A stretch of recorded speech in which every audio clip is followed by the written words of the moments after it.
Welcome to Inspirational Leadership. I'm your host, Kristen Harcourt, and I am super pumped to bring two lovely ladies back to the show. We are doing part two. Today, I'm speaking with Katee Van Horn and Jackye Clayton. And part one, a couple of episodes back, we were talking about the Workhuman conference. And I promised you that I would come back with part two after we attended the Workhuman conference in April in San Diego.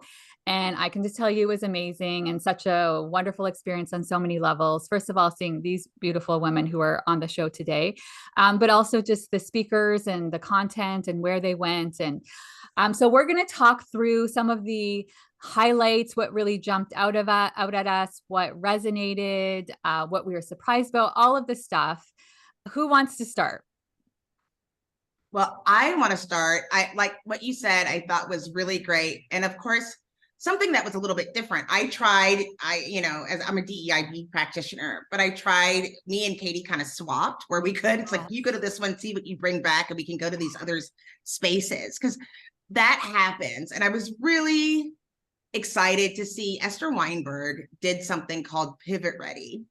And there's been so many challenges, I think, that we've all kind of experienced since the beginning of time, but mostly within the last 3 years of having to pivot, our companies having to pivot. And it was like, what can you do to be ready to pivot and be in that moment? And I thought one of the things that was really key, she said that possibility means seeing something for what it is and not what you prefer. Yeah. And that was a life-changing moment of seeing that, like being able to see things as they are can help you be more pivot ready and so I thought that was great and probably a lesson that we should all incorporate. Yeah, that's fantastic. I absolutely relate to that one. What about you, Katee? I'm trying to think and start at the top. And so I was fortunate enough that the first action I was taking, or the first thing that I did when we got there, was I had a brain date, which I think is just such a cool concept where you can put out a topic and folks can come and join you, and they have a little sitting area where you can just invite folks to come and talk about a topic that you're passionate about or that you want advice on or whatever it might be. And so I actually had a brain date just for newcomers, for folks that hadn't been to Workhuman before. And it was so cool. Obviously we've been there a few times now. And so it was just really cool to be able to speak to folks that had not been there before, that, were experiencing this for the first time and kind of see it through their eyes. And, there was that hesitation of, oh, what's going to happen next? What do we do? Where should we go? And so we talked through some of those things and just some of the cool activities, outside of the speakers that go on, of just that community that you're building and the way that you're really thinking about the intention of going and meeting folks that maybe you wouldn't normally meet, and taking the time to create those relationships. And Jackye and I joke around because we met at Workhuman. And, I think that's one of those things where every time that you go to a table and sit down and grab food or get a snack or whatever, or, hey, I need to catch up on email real quick, you can meet such great folks. Two of the standout speakers for me, and I think Cy Wakeman, I think she just always does a phenomenal job, but she really did her session on change management, basically, and I don't remember the title of it, but the concept was change management. And one of her slides said something along the lines of like, change management isn't something outside of your natural day job. Or change is just something that's always constant and is always happening. And that one really kind of hit me, where I was like, yeah, I think everyone just has to be ready for change. And especially in the last few years, we've had to have such a ability to constantly shift priorities, see where we need to go, where do we need to fill in gaps, how do we need to just help this workforce in a different way that we maybe ever had in our career. And then the other one, of course, Eric Bailey. He was phenomenal. And, everything about the way he presents is just so welcoming and so inclusive. And you just get so many nuggets throughout each one of his talks.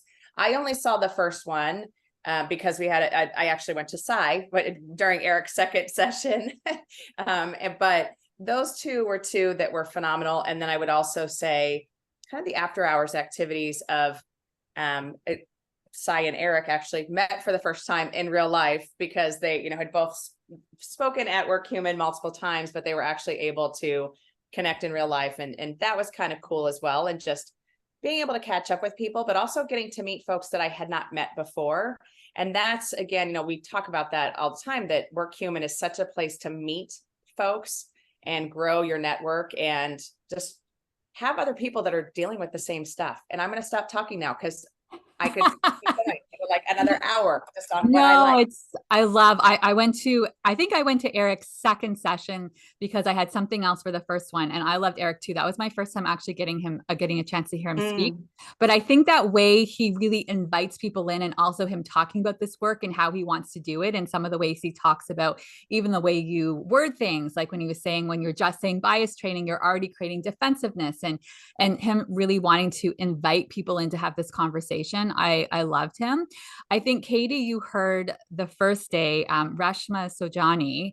I didn't know she was, like, I signed up, but I didn't know what I signed up for. I just said, oh, it's the first opening when I'm signing up. Yes. And so for people who aren't familiar with Reshma, she has one company called Moms First that was actually developed in 2020 because of the pandemic. She didn't even want to start another company, but she said, I can't handle what's going on right now. And I feel so pulled to be able to do this. And then she also has Girls Who Code. She is a force to reckon with. I was hanging off every single word. And when you hear her talking, and I haven't gotten any of her books, but I think she has 2, if not 3 books, and I'm going to look into them. The way she was talking about things, it was just so like, yes, yes, yes. Like, so why don't we get this? Like, why aren't we making these changes? So she was talking a lot about the fact that she talked for sure when she was talking through the Moms First, the fact that organizations, especially what was going on in the pandemic, how they were not supporting women and everything that they were experiencing. But some of the other things that she said that I really resonated with too is the fact that she was saying how so often organizations do all these things trying to help women understand how they need to fix themselves, how they need to do something differently, how be more empowered, more advocating, all of this kind of stuff, which I don't think it's an either or, but not enough of like, hello, like we have some very, very broken systems. What are we going to do to change that? And the way she talked about it, and I think she does get to do a lot of lobbying, it felt more like really shaking things up. Like, let's stop talking about like, we need to do these things. Like, let's just do it. Like, what is it going to look like? And she talked a lot about pay transparency, paid for family leave, childcare, even like, why are we making it so astronomical for people to even be able to do childcare? How are those?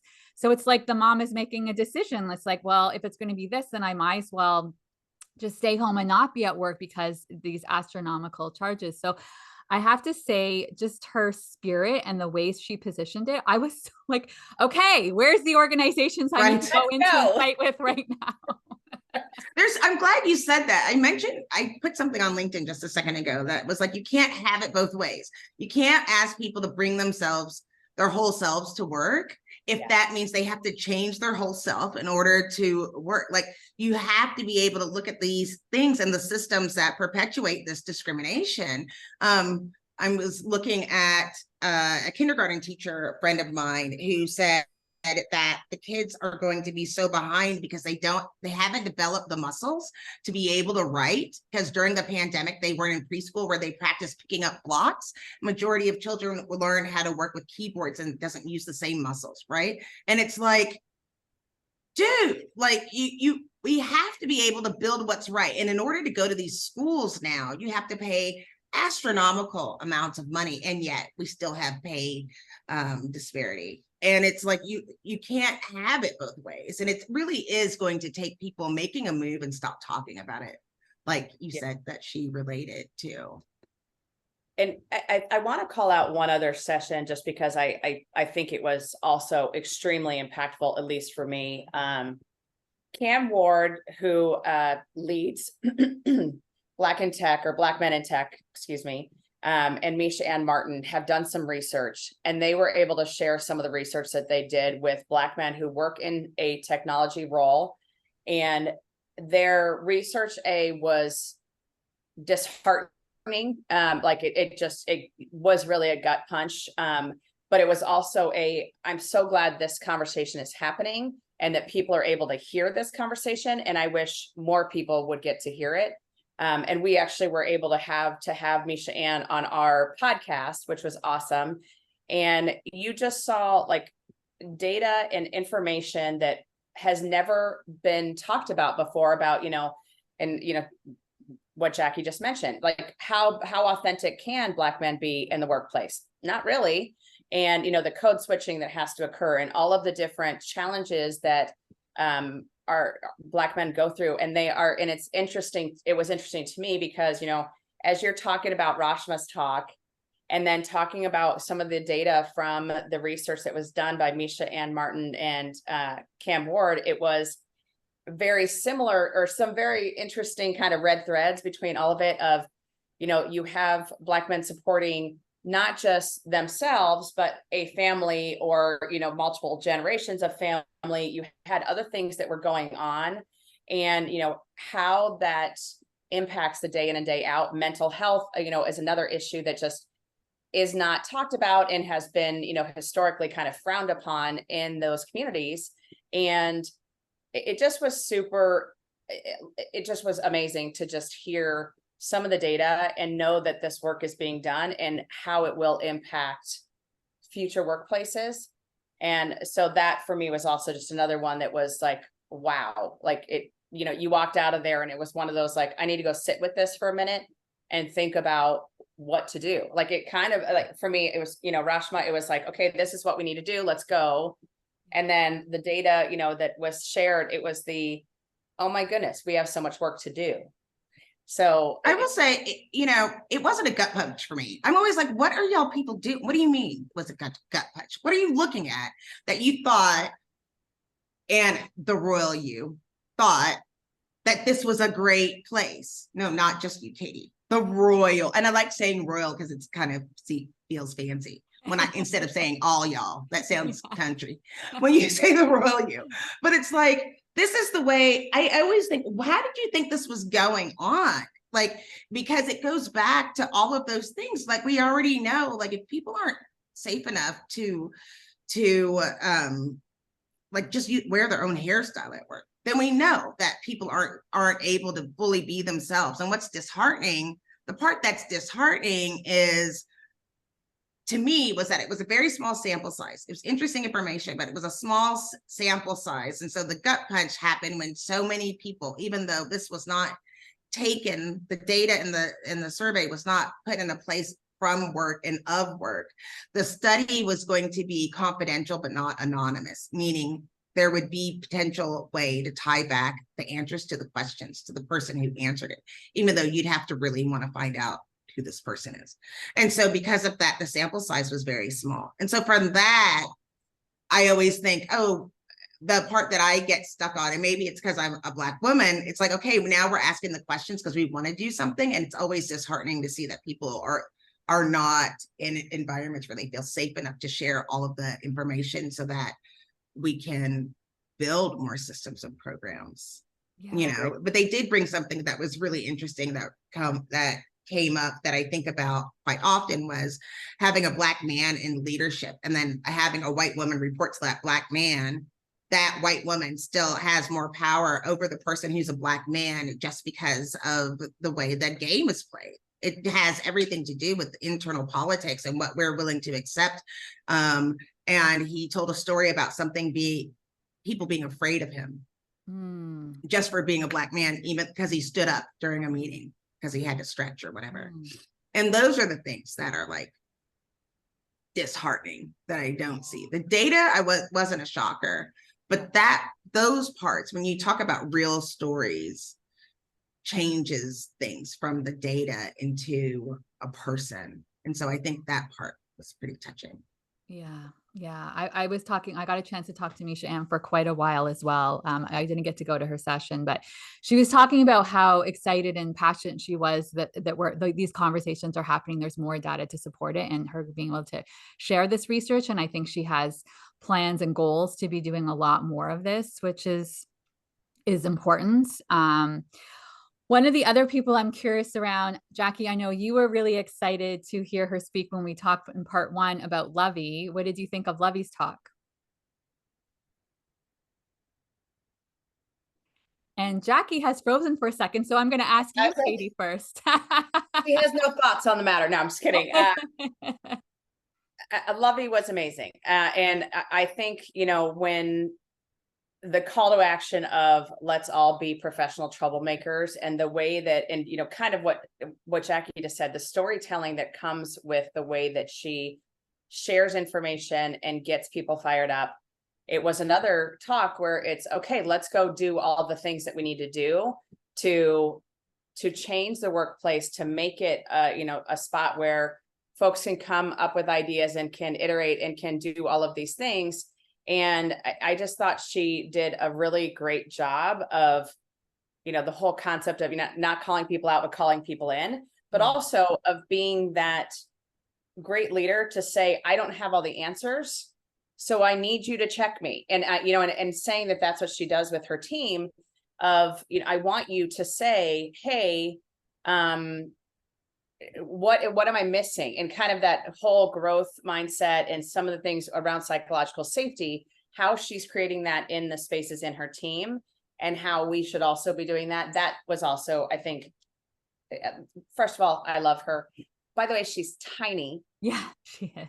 I did not realize how tiny little she is, but the entire conversation, or her talk, I thought was just absolutely phenomenal. She just did such a great job, and it just made me happy to hear her speak. And then we were lucky enough to get to speak with her. And then lastly, I think it's the asking the tough questions and making sure that she kind of gave the example of 3 different people in a meeting and how they react. And are you the person that comes after the meeting and said, oh, I was going to say something, I'm glad you did, and what you should do instead? Or the person that is, asking the tough questions and how that should be handled. And like, it was so good. It was, the whole idea of, if you don't say something, who will? And don't expect someone else to speak up. And if you feel a certain way, don't always make it the one person in the room that's always the contrary person. Yes. Be the speaker. So like, she just is phenomenal. So yeah. And tiny, like you said, she could fit in your pocket.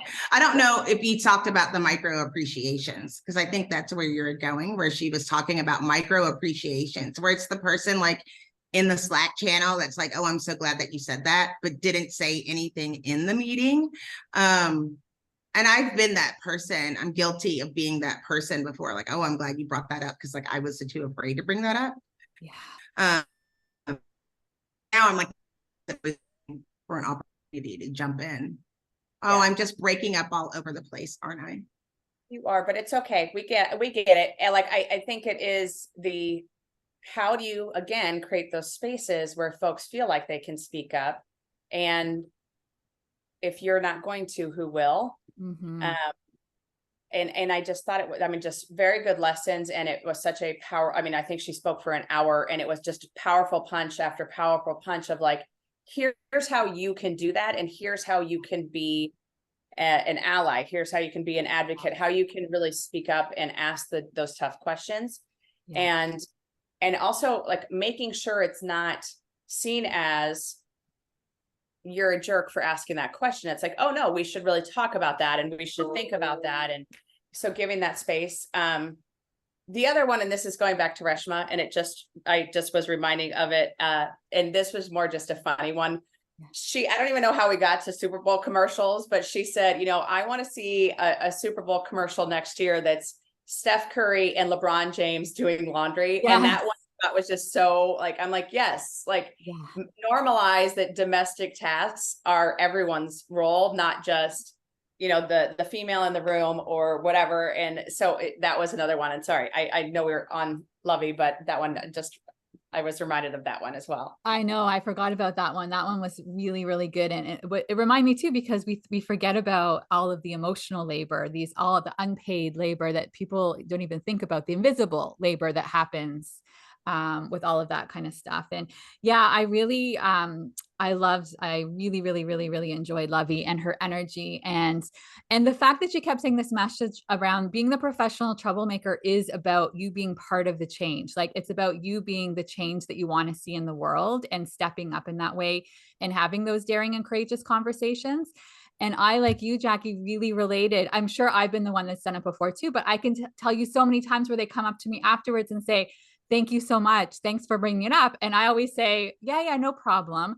Now I'm going to say, it's going to be a different dialogue, because then I could be saying, yeah, you know what? I really appreciate you saying that you are glad that I brought it up. But going forward, it's hard for me to be the only one that does that. I would love for you to be able to support and actually share something in the group setting as opposed to behind. Like, I think I will speak up in that way more than I would have. In the past, I've never said to anybody after they said that, thanks for letting me know. And going forward, I would love to see that support when we're together in the group.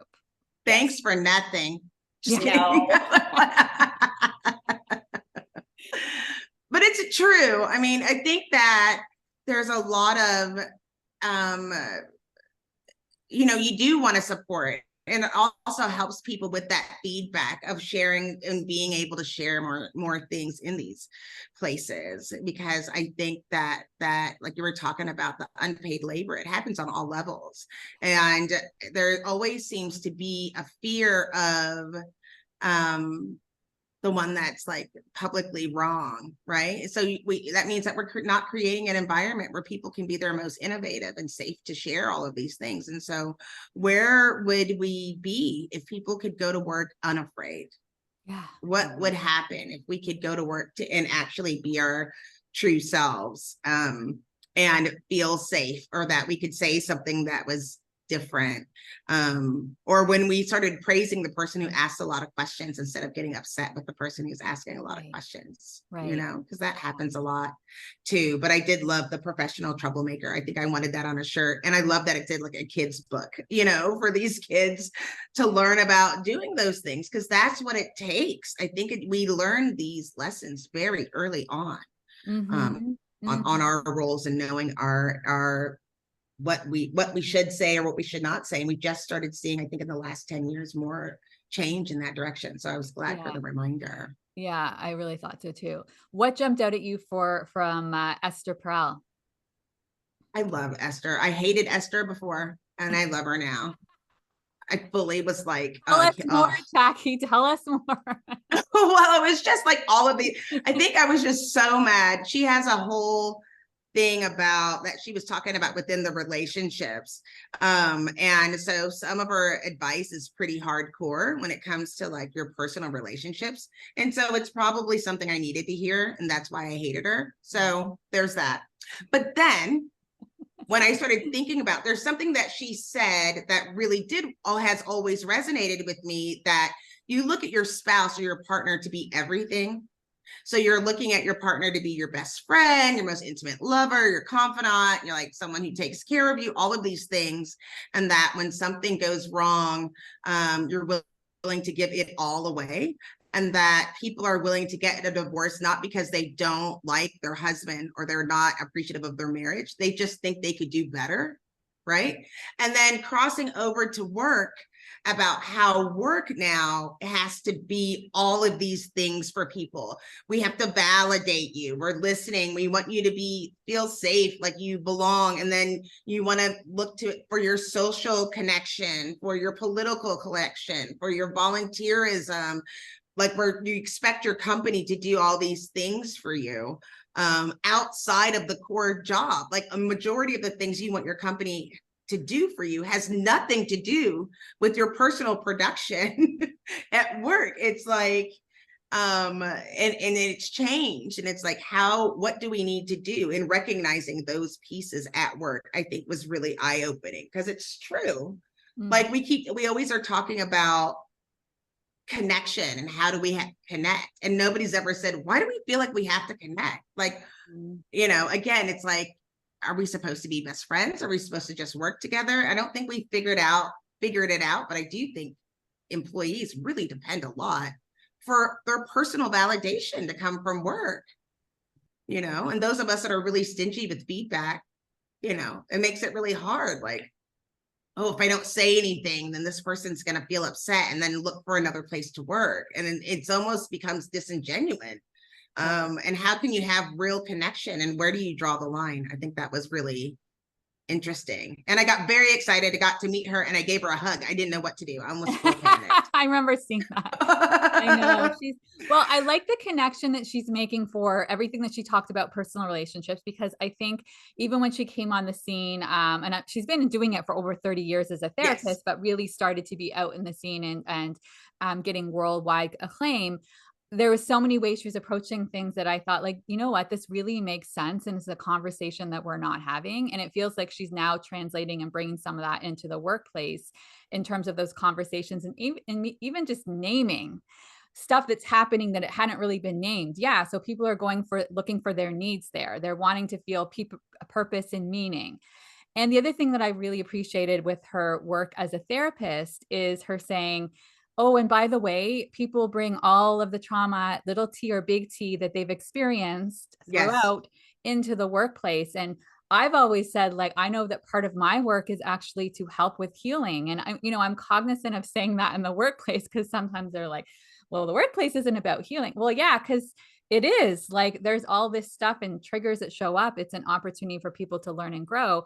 Yet I don't think organizations are always aware of the fact that the human, you can't just be like, oh, I'm just going to compartmentalize and put everything in a drawer and I'm going to leave it at home and I'm going to go to work and then we'll pretend like none of that's happening and then I'll go back home.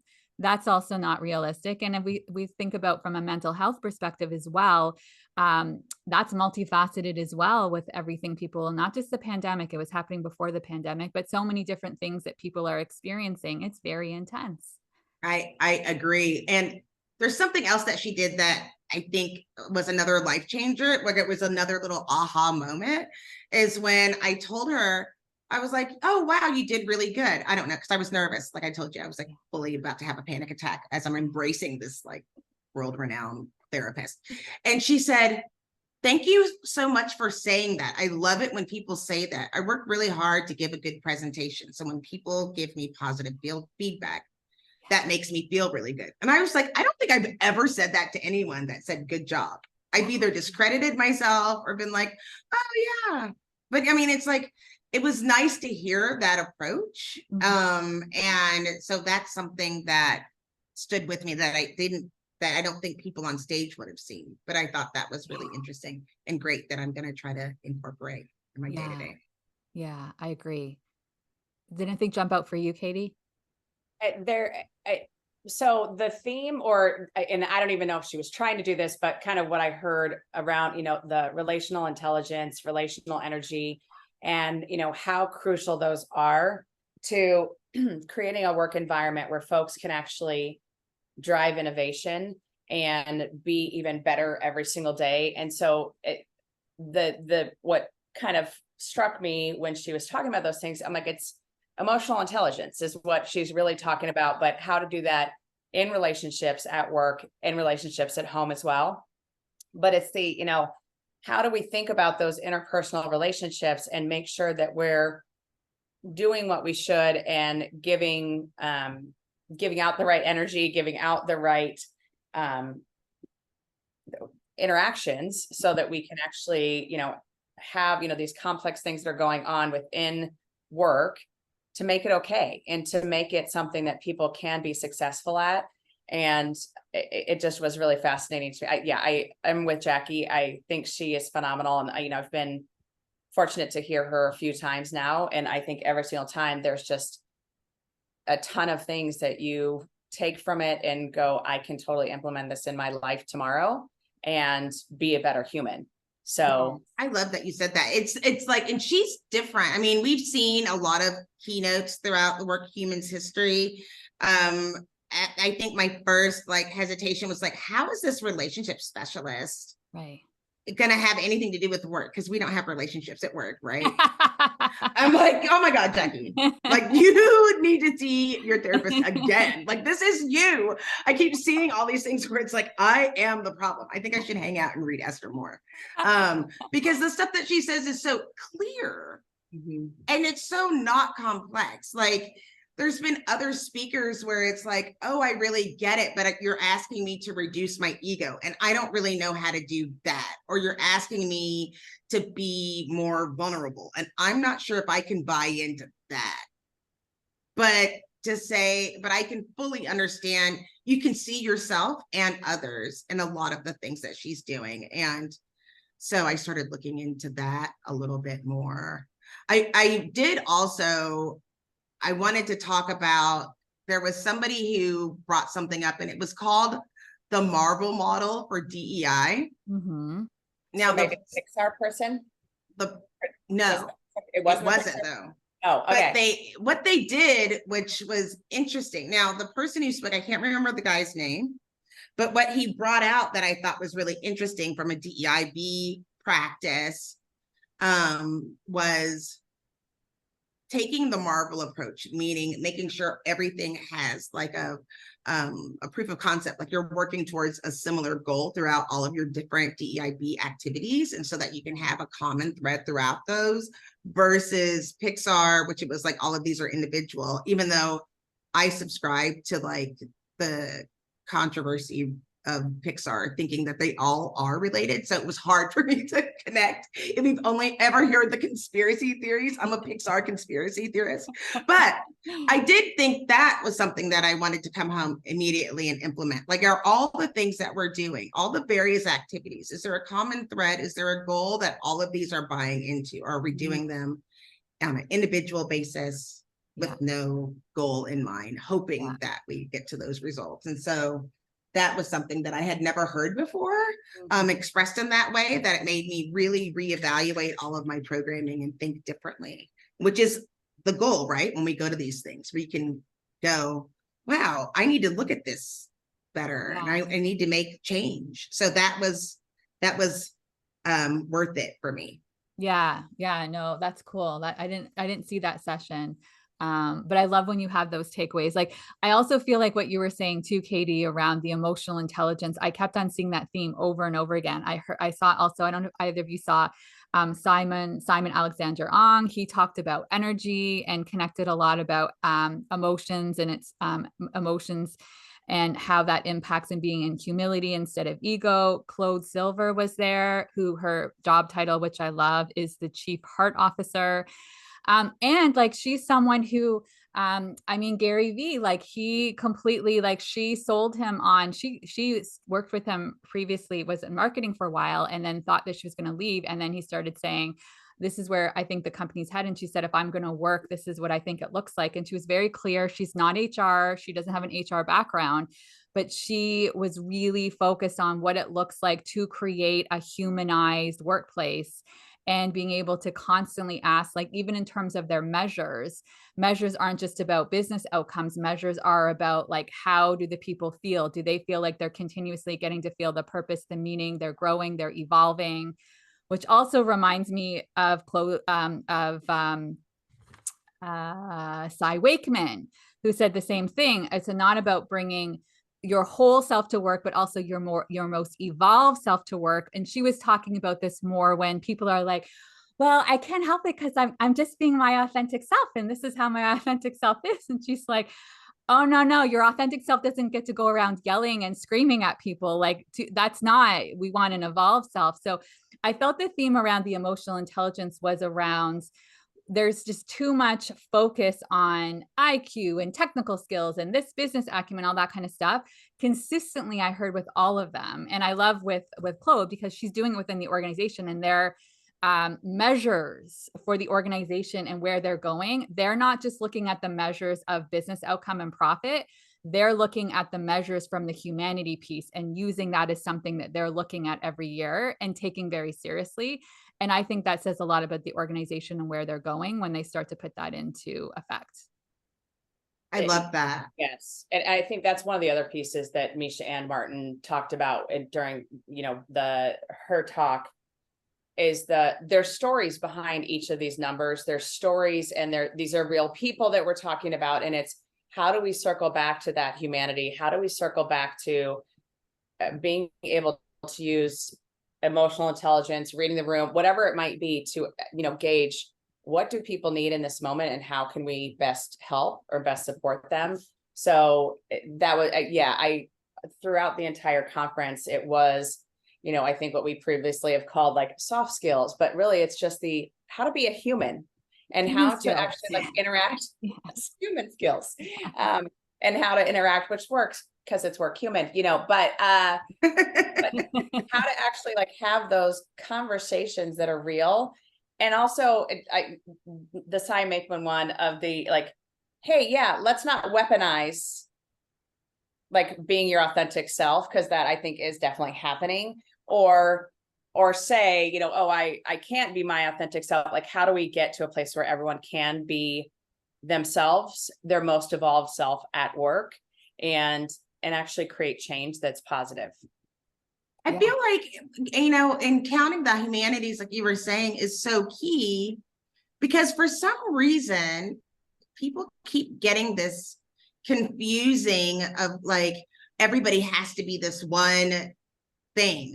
Remember Saturn way back in the day when everybody was a Saturn driver and they got special shirts, and then everybody was in this cult of this car, and then it means you're really cool, or Prius, when everybody's oh, I've got a Prius. So you made these huge assumptions about these people. And it's look, people need to be able to feel safe and genuine. And it's funny, I think that we need a different word besides soft skills, because these are hard things to come together. It's not just being nice. It's how do you give real feedback in order for you to have growth? How can you inspire people on their own? I mean, I feel one of the other things that have played into that for so many years is that we want people to be passionate about the work that the CEO or founder is passionate about, without saying, hey, where do you need to go?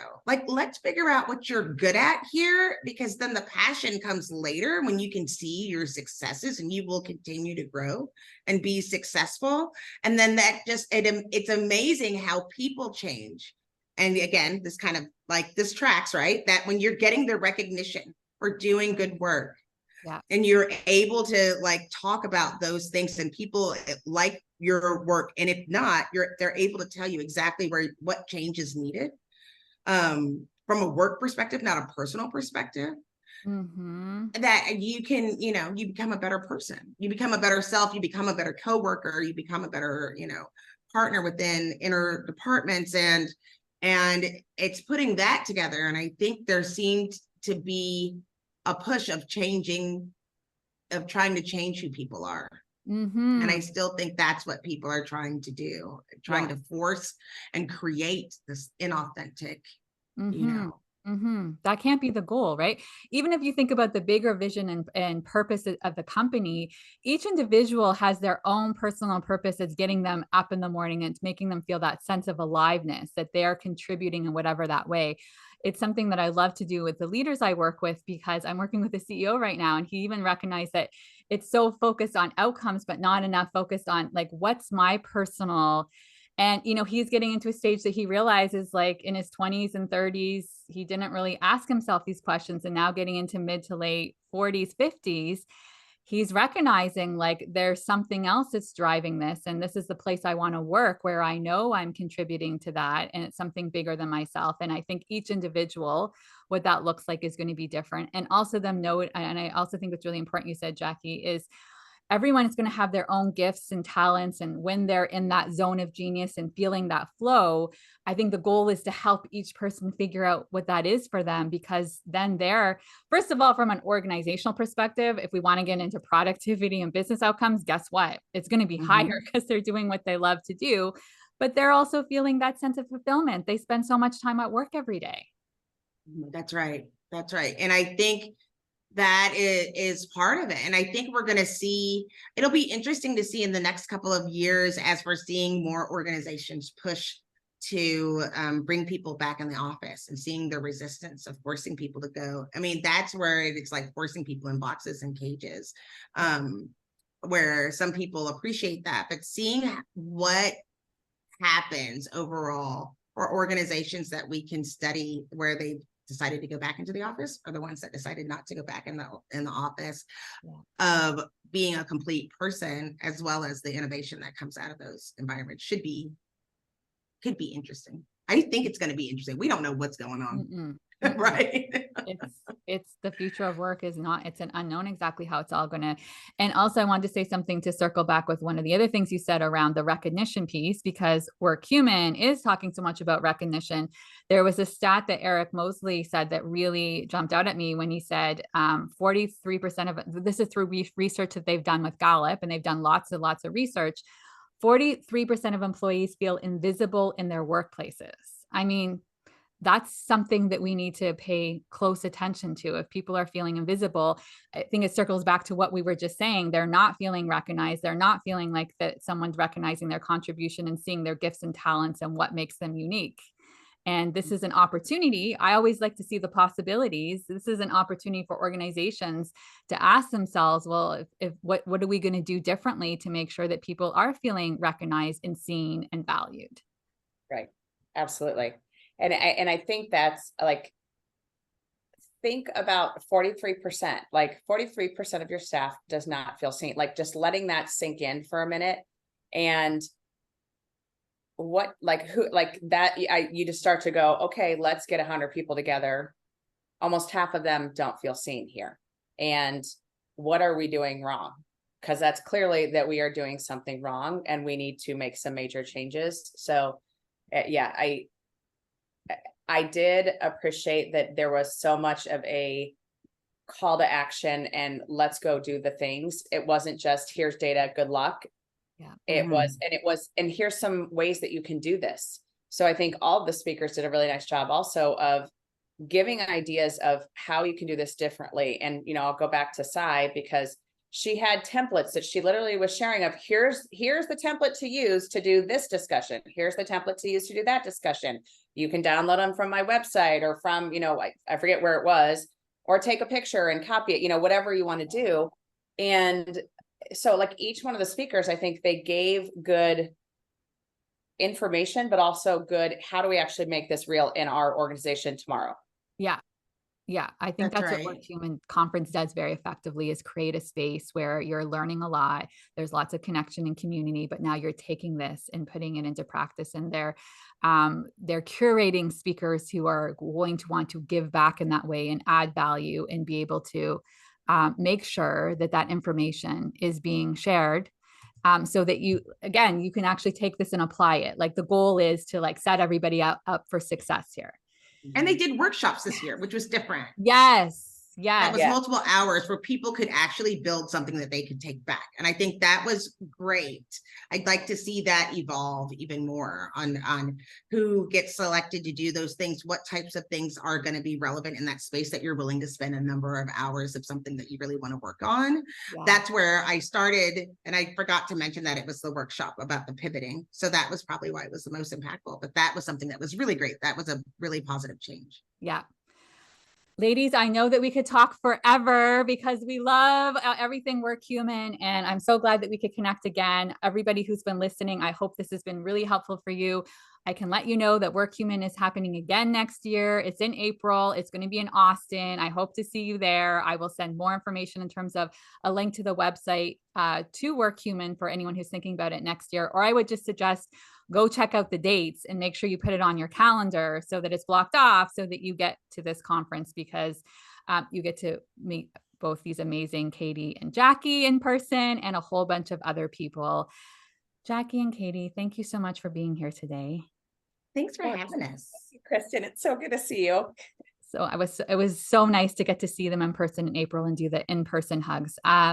For everybody, wherever you are in the world, we're saying good morning, good afternoon, good evening, sending tons of love. Take care. Bye-bye.